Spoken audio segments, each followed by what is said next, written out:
A esta hora saludamos a Gustavo Larrea, director del Movimiento Democracia Sí. Buenos días, Gustavo, bienvenido a nuestro programa. Terminó esta corta campaña y pues los resultados ya están a la vista. Hay un abrumador triunfo del sí en las 7 preguntas. ¿Cuál es su conclusión luego de la campaña y pues luego de haber visto lo sucedido?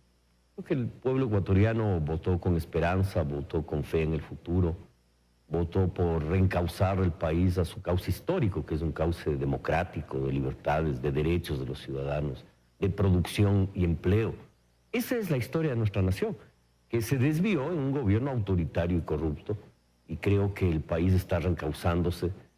Se respira un aire, no solo ahora más, de libertad, de confianza, de esperanza, un futuro mejor para nuestro país y nuestras familias, y creo que eso es lo que ganó el día domingo. Ahora, si vamos a analizar los resultados ya a fondo, tenemos una concentración del no en una provincia, que es la provincia de Manabí. ¿Cómo lo interpreta? ¿Qué pasó allí? ¿Faltó hacer más campaña, más información? ¿O qué es lo que pasa? Creo que hubo desinformación en Manabí, una campaña sucia, una campaña que apeló a argumentos como que si ganaba el sí se quitaba el bono de desarrollo humano, que si ganaba el sí se eliminaba la educación gratuita, y creo que esa campaña sucia cobró sus efectos, pero también hay que reconocer que en Manabí también hay un voto de agradecimiento al expresidente por las obras de reconstrucción, que no fue leído adecuadamente. El presidente ayer en cadena de televisión nos dijo a los ecuatorianos que va a demostrar en Manabí que lo que se dijo en contra de él era falso, y lo va a hacer con trabajo, y creo que eso es positivo para Manabí y para el país. En cuanto a las obras que se hicieron en Manabí, porque anoche el presidente de la República fue muy enfático al decir que les mintieron en esta campaña y que de ahora en adelante van a darse cuenta cómo les mintieron. Y allí no habría falta hacer un balance real entre la obra privada que se hizo en Manabí y la obra pública. Sí, un balance es necesario, pero más allá de eso, el efecto que ha tenido en Manabí, yo creo que se debe también a errores cometidos, como haber quitado 300 millones, aunque sea 2 días, porque la interpretación y el uso de eso, el uso fue terrible, porque se le dijo al pueblo manabita que se le quitaba 300 millones para la reconstrucción. Atraso, sin duda alguna, de funcionarios que no cumplieron con celeridad digamos, el desembolso de esos fondos para la reconstrucción, y eso sí es grave, pero además de eso, un error haber quitado los 300 millones, aunque sea 24 horas, pero es un error, porque eso fue usado maliciosamente para decir que a Manabí se le quitaba esos recursos. Claro, pero para transparentar las cosas, ¿no habría también que decirle a los manabitas cuántas veces hicieron eso antes también? No, desde luego, o sea, yo me refiero al uso en la campaña, pero sin duda alguna, incluso se desviaron fondos del impuesto del 12 al 14% del IVA, de ese margen del 2%, que se desviaron para cubrir gastos del presupuesto general del Estado, o se tomaron prestados por un tiempo.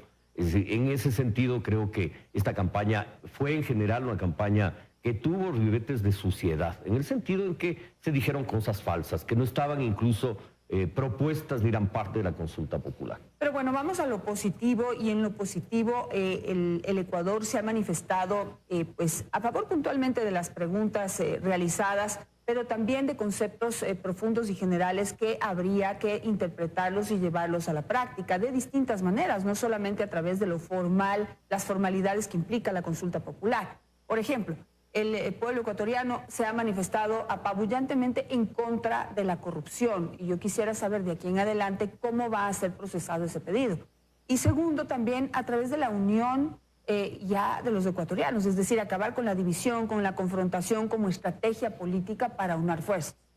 Yo creo que esa estrategia se agotó y se sigue agotando y se va a seguir agotando. El país está, reencontrándose. Creo que el presidente Lenín Moreno en eso ha dado pasos importantes. La política de diálogo debe continuar y debe ser política de Estado permanente, y creo que son pasos que en los hechos se vienen dando y la consulta los consolida. En la lucha contra la corrupción, el mandato es claro: quienes hayan sido sentenciados por casos de corrupción no podrán volver a ser servidores públicos ni candidatos, pero además incorpora un elemento muy importante, que es que exista responsabilidad patrimonial de quienes cometen esos delitos, porque ahora no existe esa responsabilidad y muchos funcionarios, exfuncionarios que son sentenciados digamos, no tienen la obligación de restituir lo robado, porque simplemente dicen, no, yo no tengo eso, y no responde con su patrimonio. Yo creo que claro, eso es pero importante. ¿por qué? Porque no tienen nada a su nombre, entonces ahí hay que aplicar las estrategias conocidas ya internacional y mundialmente, porque no somos los primeros corruptos de la historia, para seguir las rutas del dinero. Desde luego, eso es fundamental, y creo que en esa línea hay que trabajar, pero también hay que hacer algunas reformas jurídicas que son indispensables. Por ejemplo, el examen previo de Contraloría que se suspendió en los últimos años debe volver a existir. ¿Quién debe proponer eso?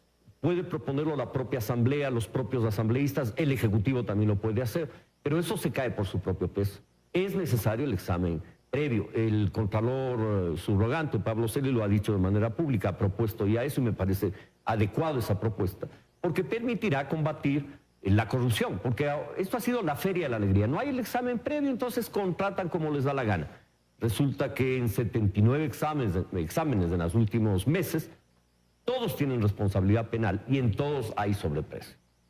En cuanto, la Fiscalía también reclama la posibilidad de poder abrir investigaciones sin necesidad de un informe de la Contraloría y también pide una ley de extinción de dominio para poder pues atacar el blanqueo de dinero a través de la corrupción o del narcotráfico. Yo creo que ahí hay dos instituciones que ya han hecho planteamientos que deben ser procesados por la Asamblea. La Asamblea tiene que trabajar con agilidad, tiene una deuda con el país y tiene un mandato que cumplir, que lo expresó el pueblo ecuatoriano el domingo de manera clara. Lucha contra la corrupción, consolidación de la democracia, división de funciones del Estado, respeto a las libertades y a los derechos de los ciudadanos. Creo que también se caen por su propio peso la reforma a la Ley de Comunicación, que es urgente, la reforma al Código Integral Penal. Ahora es muy claro la diferencia entre terrorismo y protesta social. Con este golpe que sufrió nuestro país del ataque terrorista al Ecuador entero producido en San Lorenzo, es evidente que eso es terrorismo y no la protesta de los 10 del Uruncoto, de los chicos del Central Técnico, bachilleres, jóvenes, estudiantes de colegio, ni siquiera bachilleres, o los indígenas en Saraguro.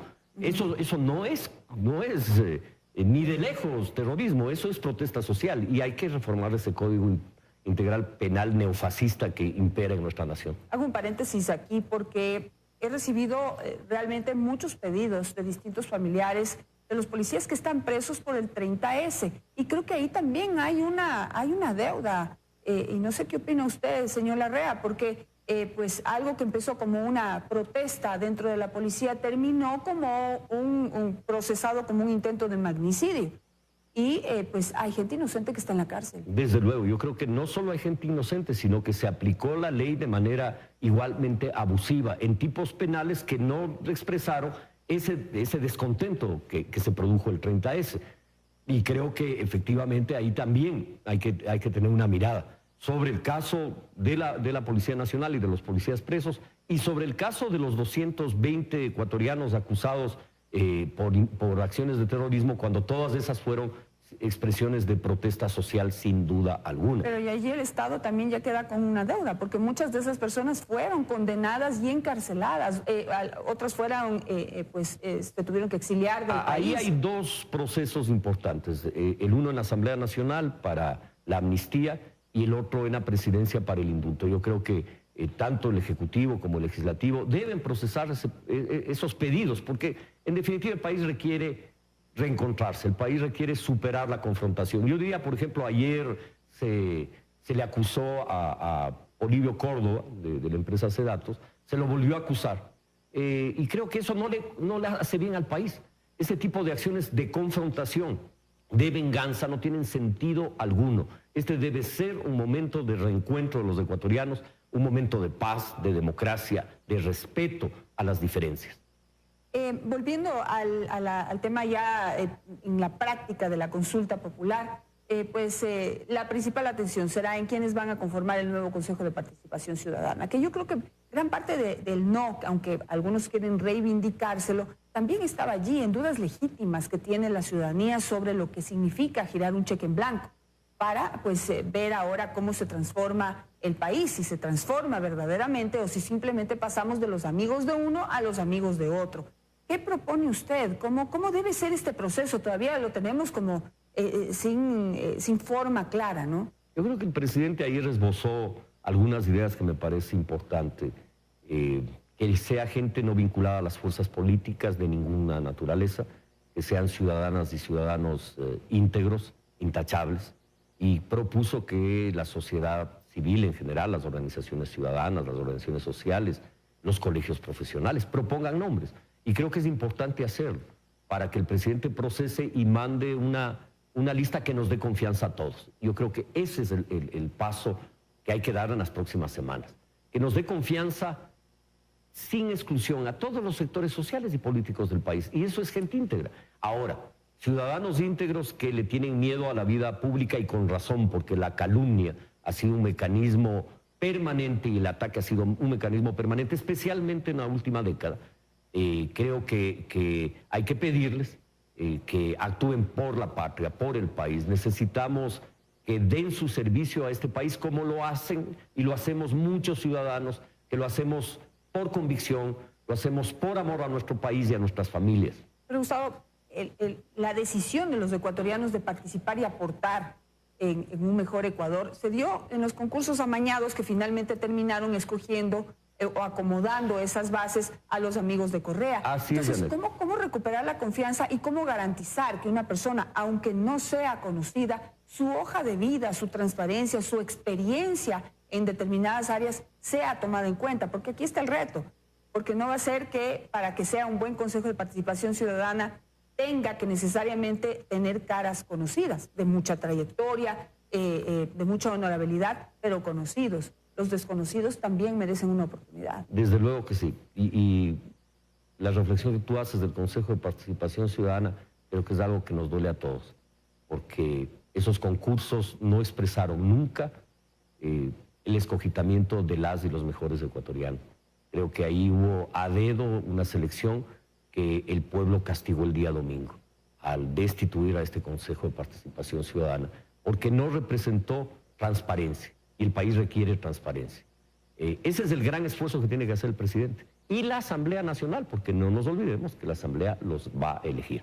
Por lo tanto, creo que hay que arrimar el hombro para que ese concurso, no es concurso, esa designación sea la mejor para el país y que esté en esa línea de devolverle al país confianza, credibilidad, porque eso aporta a la tranquilidad social, a la producción, a una vida pacífica y de respeto en nuestro país.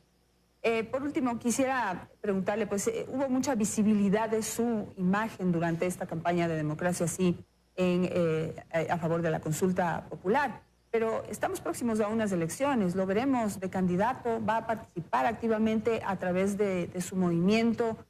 ¿Cuál es su futuro político? Aunque es un derecho de todos los ecuatorianos participar, no es mi intención ser candidato y mi intención fundamental en esta campaña fue contribuir a la victoria del sí. Nuestro movimiento existe también, queríamos decirle al país, Democracia Sí es una organización que tiene más de 800,000 adherentes, existimos, todos aportamos, trabajamos intensamente en la campaña, no descansamos y creo que por deber lo hicimos. Ahora vamos a enfrentar una elección. Nosotros no queremos proponer candidaturas, sino debatir cómo queremos que sea el país del futuro, cómo queremos que sean las provincias en el futuro, los cantones, cómo queremos que sea Quito, Guayaquil, Manta, Portoviejo, Chone, Ibarra, Otavalo, etc. Es decir, creemos que es necesario una reflexión más profunda y no politiquera. Creemos que es necesario tener propuestas y después discutir qué ciudadano o ciudadana puede encabezar esa propuesta. Si es de nuestras filas, bien, y si no es, ningún problema. Lo importante es contribuir a ser un mejor país y actuar con más madurez y con más sencillez. Gracias, Gustavo Larrea, por estar esta mañana con nosotros.